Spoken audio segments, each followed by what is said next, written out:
Hi guys, how's it going? Ubisoft released a trailer for their new Assassin's Creed Valhalla game that's coming out later this year, so I figured we'd do some speculation and talk about the game a bit, because why not? So, first things first, we're going to be playing in Norway and England, and probably being able to sail between the two places as well. If you go ahead and check out Ubisoft's website, you'll be able to see a little tease for that, or some information about that. It makes sense considering that these Assassin's Creed games have been getting bigger and bigger in terms of like the playable area. Technically Black Flag was bigger than Odyssey, but in terms of like the actual playable space that you could play in, you could play more of Odyssey than you could in Black Flag. And talking about more of the trailer itself, of course we get a lot of scenes of the main character, so his name is Eivor, and they're going to be both a he and a she. You get to choose which one. If you go on the website, you can actually see what the lady version looks like, and well, a statue form, not actual like game form, but statue form you can see. And Eivor itself apparently means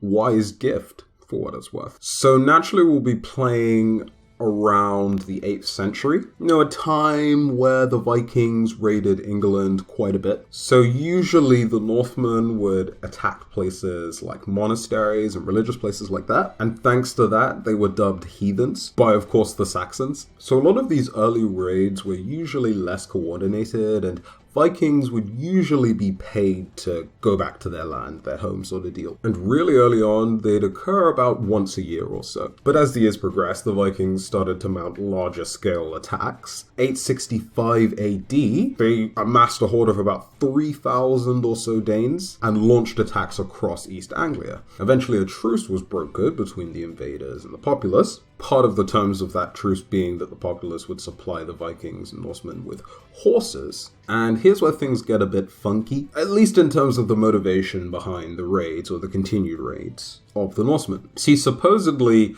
the large-scale invasion was motivated by the death of Ragnar Lothbrok, but according to others, this isn't necessarily the case. Either way, the Northmen, of course, win at East Anglia and turn their focuses more to Northumbria. There they see some resistance from Kings Osbert and Aela. In 867, they take York, which unfortunately for King Aela meant a blood eagle for him. If you're not too familiar with a blood eagle, let's just say it's very, very painful, and you probably don't want one ever. The Great Heathen Army then go on to defeat Edmund the Martyr in East Anglia, tying him to a tree and firing a bunch of arrows into him because he wouldn't renounce his faith. Typical Vikings, am I right?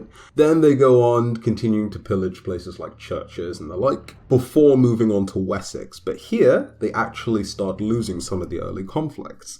And for a few years until about 872, the Heathen Army and the forces at Wessex have a bit of a back and forth. Ultimately, though, their attention is brought back to Northumbria to deal with a rebellion because the person that they plopped in charge to sort of lead in their stead, like a puppet leader, was having to deal with some sort of rebellions and things like that. So the Vikings march back and deal with the whole rebellion nonsense. The matter's resolved with some gold, and then peace is re-established in the region. After that, the Vikings go to Repton, Derbyshire, and put many of their fallen to rest, including Ivar the Boneless, if that chain of events is what we're following here. Then, in 873, half of the army goes to raid Scotland, and the rest advance south towards Northumbria, and that's all divided up, and then a bit later, the troops from Scotland come back to Northumbria, and the rest of it is divided into farming land and settlements and things like that.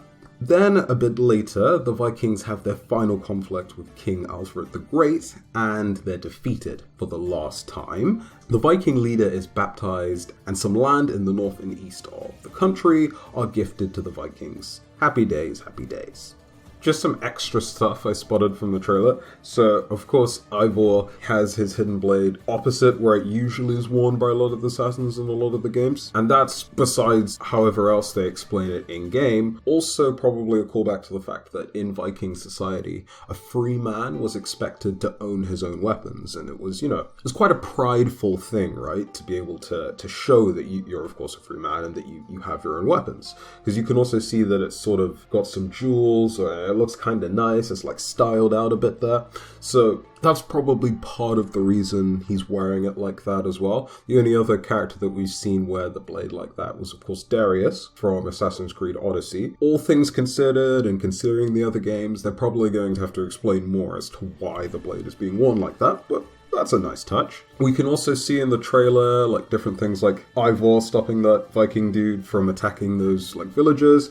So we're probably going to continue with the choices, being able to choose different dialogue paths and things like that we could in Assassin's Creed Odyssey in this game. Whether those choices are going to be more impactful and mean more, we'll have to see, but that's a thing. Also, we're probably not going to get the normal naval combat, if any naval combat. A longship is not the same type of ship that we've been using in the previous games, right? So we'll probably only be using the longship for travel, like in God of War, but we'll see what else they do with it.